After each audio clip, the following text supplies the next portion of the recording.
ta sánsán ó wà lórí YouTube ẹ máa wò ó ẹ sì rí pé ó ta sánsán ó ń gbé yín káàkiri gbogbo ilẹ̀ Yorùbá wọ́n bí kíbi ló ń tọ́jú bọ̀ wọ́n ń ta sánsán yóò yẹ yín kalẹ̀ o. A kí gbogbo ẹ̀yin tẹ́ ń wò wá tẹ̀dẹ̀ ń gbọ́ wá káàkiri àgbáyé lórí ìkànnì wa ìkànnì yín Otasansan TV. Ojú tẹ́ fi ń wò wá kò ní fọ́, etí tẹ́ fi ń gbọ́ wá kò ní di láṣẹ Èdùmàrè. Ìbànújẹ́ ó kéré ni ó tóbi ni kò ní jẹ́pin wa o. Yorùbá wa ní ọwọ́ tó bá ṣẹ́gun sí ló yẹ kó jọ bẹ̀rẹ̀. Àní ṣàṣì dànù, àní ṣàṣì rí, àní ṣàṣì jẹ lágbára àdẹ́dá. Ẹ káàbọ̀ sórí ètò yìí ọ̀rọ̀ níbi tá a ti máa ń ṣe àtúpalẹ̀ àwọn ìròyìn tó bá jáde tẹ̀yìn ọ̀jọ̀gbọ́n, ẹ̀yin onímọ̀, ẹ̀yin olóye tẹ̀ ń wò wá tẹ̀dẹ̀ ń gbọ́ wá tẹ́bà ní fi làákàyè àti òye ṣe àgbéyẹ̀wò rẹ̀ gẹ́gẹ́ bí a bá ṣe mú wá fún yín lórí ètò. Lénìí àwọn èèyàn ń pè wá, wọ́n bi wá léèrè wípé ìgbà wo ni coronation date, ìyẹn ọjọ́ tí ọba Owólabí Ọlákùlẹ́yìn ẹni tí gómìnà ìpínlẹ̀ Ọ̀yọ́ Olúwaṣèyí Mákindé tí ó kéde orúkọ rẹ̀ gẹ́gẹ́ bí Olúbàdàn, gẹ́gẹ́ bí ẹni tí ó bọ́ sí orí ìtẹ́ Olúbàdàn ẹlẹ́ẹ̀kẹtàléníogójì nínú ìtàn ilẹ̀ Ìbàdàn. Bí a ṣe ń sọ̀rọ̀ lọ́wọ́lọ́wọ́ yìí, ìròyìn ò tí ì jáde àti ìgbọ́ wípé wọ́n ti mú ọjọ́ gẹ́gẹ́ bí ọjọ́ ìwúyè, ọjọ́ ìgbadé àti ìgbọ̀pàṣẹ fún ọba Owólabí Ọlákùlẹ́yìn gẹ́gẹ́ bí Olúbàdàn kẹtàléníogójì nínú ìtàn ilẹ̀ Ìbàdàn àti ìgbọ́n kankan. Tí a bá wá ti gbọ́ tàbí tí ọba ti tó wa lọ́wọ́, ìyẹn ọjọ́ tí ọba Owólabí Ọlákùlẹ́yìn tí yóò gba ọ̀pá àṣẹ tí yóò gbadé ní ààfin tuntun nílẹ̀ Ìbàdàn, á jẹ́ kẹ́ ẹ gbọ́, á sì jẹ́ kí ẹ mọ̀ lórí ìkànnì yìí Otasansan TV. Gẹ́gẹ́ bẹ́ẹ̀ sì mọ̀ wípé láti ìbẹ̀rẹ̀ ọ̀rọ̀ yìí òun náà ni a ti wà lẹ́nu rẹ̀ tí a sì yẹ tí a gbò tá a tẹ̀tì láti máa mú tuntun wá fún yín bí ó ṣe ń lọ àti bó ṣe ń ṣẹlẹ̀ lórí ọ̀rọ̀ jíjẹ ọba Olúbàdàn tilẹ̀ Ìbàdàn tuntun. Ṣùgbọ́n ohun tá a gbọ́ òun ni wípé àwọn ìgbìmọ̀ àbí àwọn ẹbí tó jẹ́ pé wọn eégún máa ń jáde ní agboolé wọn, wọ́n máa gba ọba Owólabí Ọlákùlẹ́yìn gẹ́gẹ́ bí Olúbàdàn tí yóò bọ̀ sórí ìtẹ́ Olúbàdàn. Wọ́n máa gbà á lálejò ní òní ọjọ́ 24 oṣù kẹfà ọdún tí a wà yìí, gẹ́gẹ́ bí wọ́n ṣe máa ń ṣe ní ọdọọdún tí eégún bá ti ń jáde nílùú Ìbàdàn. Ṣùgbọ́n bó ṣe jẹ́ pé ọba Owólabí Ọlákùlẹ́yìn òun náà ni gómìnà ìpínlẹ̀ Ọ̀yọ́ ẹnjiníà Olúwaṣèyí Mákindé ló kéde gẹ́gẹ́ bí ẹni tí yóò bọ̀ sórí ìtẹ́ àpèrè Olúbàdàn. Ó ní ó jẹ́ kí àwọn ẹbí ìdílé tó máa ń gbégún nílẹ̀ Ìbàdàn, òun ló jẹ́ kí wọ́n máa ọba Owólabí Ọlákùlẹ́yìn ní àlejò gẹ́gẹ́ bí wọ́n ṣe máa ń ṣe ní ọdọọdún. Ìwé ìròyìn gbé, ìwé ìròyìn kọ, ìyẹn ìwé ìròyìn Punch newspaper wọ́n gbé. Báwo ni wọ́n ṣe gbé, báwo ni wọ́n ṣe kọ, ẹ jẹ́ kí a mú wá fún yín kẹ́yìn náà kẹ́ ẹ gbọ́. Ìwé ìròyìn Punch online wọ́n kọ wípé the Olúbàdàn District ọba Owólabí Ọlákùlẹ́yìn will host masqueraders of the ancient town at the family compound at Itabale Olúgbòde today, Monday. The yearly Egungun Festival, a celebration of Ibadan custom and tradition, held between June and July, is usually heralded with a visit to the Olúbàdàn of Ibadan land. This year, the Olúbàdàn Senate will be on hand to receive the masqueraders at his family compound.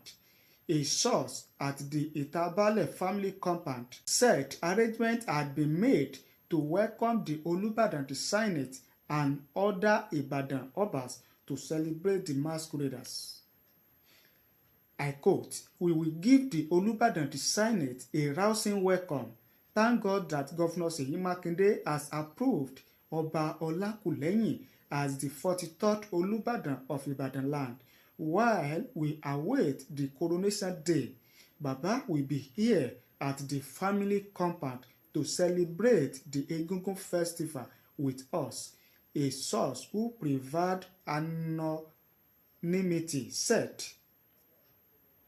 When asked if the masqueraders would visit the Olubadan at the Alalubosa estate residence or the family compound at Itabale, he said the visit would be at the family compound and the Olubadan to Senate will be present to receive his guests.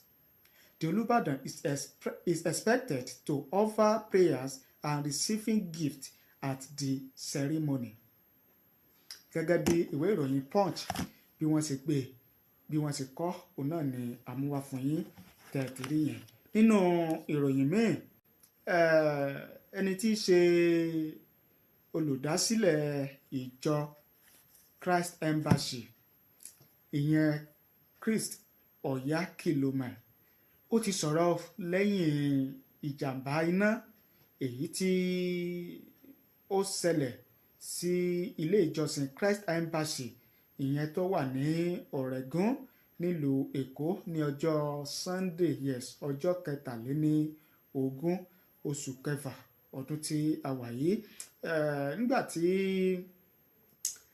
Oyakilome tó ń bá àwọn oníròyìn sọ̀rọ̀ lẹ́yìn ìjọsìn tó wáyé ní ọjọ́ yẹn kan náà ó ní èṣù ló gbógun ṣùgbọ́n Ọlọ́run padà ṣẹ́gun torí pé kò sí àkọsílẹ̀ wípé ẹ̀mí sọnù ìṣẹ̀lẹ̀ náà kò mú ẹ̀mí lọ léyìí tó ń fi agbára àti ògo Ọlọ́run hàn lórí èṣù ó ní bó ṣe wá ṣẹlẹ̀ yìí ó ní ọ̀rọ̀ náà dàbí ilé ọba tó jó tó jẹ́ pé ẹwà ló bùkún ó ní eléyìí tí ó dára ilé ìjọsìn tó dára ju eléyìí tó jóná lọ pé náà ni Ọlọ́run máa gbé kalẹ̀ ó ní ìṣẹ̀lẹ̀ náà kò bá onínú jẹ́ o torí pé iṣẹ́ èṣù ni ó ṣiṣẹ́ ọwọ́ rẹ̀ ṣùgbọ́n Ọlọ́run gbàdà gba gbogbo ògo ó ní láìpẹ́ láì jìnnà pé ilé ìjọsìn náà ó máa di kíkọ́ padà ó ní tẹ́ ẹ̀ bá gbàgbé tí a bá rántí ó ní irú ìṣẹ̀lẹ̀ bẹ́ẹ̀ ó fẹ́ wáyé ní ilé ìjọsìn wọn tó wà ní Ìkẹjà nílùú Èkó kó tó di pé Ọlọ́run gba gbogbo agbára gbogbo ògo níbi ìṣẹ̀lẹ̀ náà nígbà yẹn ó ní ṣùgbọ́n bílẹ̀ sí wá ṣẹlẹ̀ yìí ìyẹn Christ Embassy tó wà ní headquarter wọn tó wà ní Ọ̀rẹ́gùn nílùú Èkó ó ní eléyìí tí àwọn máa kọ́ wípé ó máa jẹ́ ìyàlẹ́nu fún àwọn èèyàn tó sì jẹ́ pé ó máa lágbára gan àwọn èèyàn tí wá ń sọ̀rọ̀ wọ́n ti ń fi ẹ̀hónú wọn hàn àti èrò wọn lórí ìṣẹ̀lẹ̀ láabi náà eléyìí tí iná jó ilé ìjọsìn Christ Embassy tó wà ní Ọ̀rẹ́gùn nílùú Èkó kí làwọn èèyàn ń sọ kí ni àwọn èèyàn ń wí Destiny Power Ikechukwu ó ní yes o let the devil lick his wound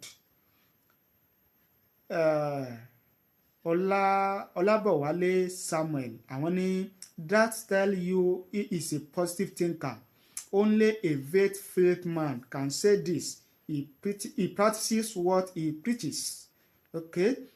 Ikechukwu Amos, àwọn ní yes, he destroys the former to bring another better peace in Christ. James Victor Segun, àwọn ní because money is flowing in, they are concerned with the buildings than the soul of people. Child. Ní èrò tí wọ́n nìyẹn James Victor Segun àwọn ni wọ́n sọ yẹn Milton àwọn ní powerful leader very matured ẹlòmíì náà tún sọ̀rọ̀ bí o Grace Baba àwọn ní that is a man of faith Always sing good in every circumstances. I love the Holy Spirit in you, sir. To every members of Love's Word Ministry, something bigger and better is coming. Okay. The ambassador, àwọn ní God cannot save us. We gonna bounce back big time, winning more souls to God. Okay. Jeremiah Taiban, àwọn ní peace in the storm, joy in chaos. Believers are not without storm, but the difference is that in the midst of the storm, we have peace. Okay. Nwachukwu John, àwọn ní glory be to God Almighty. Joe Great Ọ̀túnla, àwọn ní I know you certainly will, sir. More grace. Okay. Prince Franklin, àwọn ní more to God. We are building a bigger one. I love you, Pastor. I love you, Pastor more. David Adenuga, àwọn ní I trust you, sir. God be with you. Ọ̀rọ̀ pọ̀ tí àwọn èèyàn sọ, eléyìí tí a lè mú wá òun náà ni àti mú wá yẹn. Àwa náà wá bá gbogbo ọmọ ìjọ Christ Embassy àti àwọn olùdásílẹ̀ rẹ̀ àti àwọn pásítọ̀, àwọn sí Ọlọ́run nílé ìjọ náà, bá wọn kẹ́dùn ọba Olúwa yóò jẹ́ kí ọ̀rọ̀ náà dàbí ilé ọba tó jó tí ó bu ẹwà kan. Ìkólọ Ọlọ́run ọba yóò dá padà fún yín o. Akàntí ẹ̀dúpẹ́ tí ìṣẹ̀lẹ̀ náà tí ò mẹ́mi lọ, tí ò sí àkọsílẹ̀ wípé èèyàn kú, èèyàn bá ìṣẹ̀lẹ̀ náà lọ. Àdúpẹ́ o, Ọlọ́run Olúwa yóò máa kó wa yọ. Ìyẹn báyẹn lórí ọ̀rọ̀ ṣíṣẹ́yìn náà ni níbi tí ìròyìn ti jáde wípé ìjà wáyé láàrin àáfàá àti pásítọ̀ kan nílùú Ìṣẹ́yìn, débi wípé ó di wípé pásítọ̀ ó ń fọ́gi mọ́ àáfàá àti ìyàwó àáfàá lórí. À ń ṣe ìwádìí lọ́wọ́ láti mọ bí ìṣẹ̀lẹ̀ náà ṣe wáyé àti ohun tó fà á tó fi di wípé wọ́n ní pásítọ̀ ó pe ọmọ rẹ̀ kan tó wà nílé iṣẹ́ ológun lórílẹ̀‐èdè Nàìjíríà láti wá pawọ́pọ̀ lu àáfàá àti àwọn ìyàwó rẹ̀, tó di wípé wọ́n fọ́gi mọ́ àáfàá àti ìyàwó rẹ̀ lórí, táàfàá náà fi di èrò ilé ìwòsàn àti àwọn ìyàwó rẹ̀. Ìwádìí wa ń lọ lọ́wọ́. Tí a bá ti gúnlẹ̀ lórí ìwádìí wa, a padà wá sórí ìkànnì yìí láti wá fi tó yín létí, torí pé ẹ ti mọ̀ wá lórí ìkànnì yìí pé a máa ń ṣe ìwádìí ọ̀fíntótó ká tó mú ìṣẹ̀lẹ̀ kan wá fún yín, pàápàá jùlọ irú ìṣẹ̀lẹ̀ tó bá ti la pé ẹ̀mí ń sọnù. A gbọ́dọ̀ ṣe ìwádìí lẹ́kùnrẹ́rẹ́, ká gbọ́ tẹnu tọ̀tún, ká gbọ́ tẹnu tòsì ká tó mú wá fún yín. Ibi náà ni a ti máa ké pété lórí ètò fún tèmi. Ẹ ṣé bẹ́ẹ̀ ṣe ń wò wá, ẹ ṣé bẹ́ẹ̀ ṣe ń gbọ́ wá lórí ìkànnì yìí. Ojú tẹ́ fi ń wò wá kò ní fọ́, etí tẹ́ fi ń gbọ́ wá kò ní di láṣẹ Èdùmàrè. Ìbànújẹ́ ó kéré ó tóbi ni kò ní jẹ́ pin wa o. Tajudeen olówó òkèrè lórúkọ tèmi. Ìnàjú ẹkùn tí bọ̀dẹ̀ lẹ́rù ní gbogbo ìgbà. Ẹ̀ṣọ́ kò yí ni mí, Ìkòyí ẹ̀ṣọ́ nílé bàbá tó bí mi lọ́mọ. Títí ọ̀la látún pàdé. Ire àtayọ̀ kò ní tán nílé gbogbo wa. Thank you. God bless you.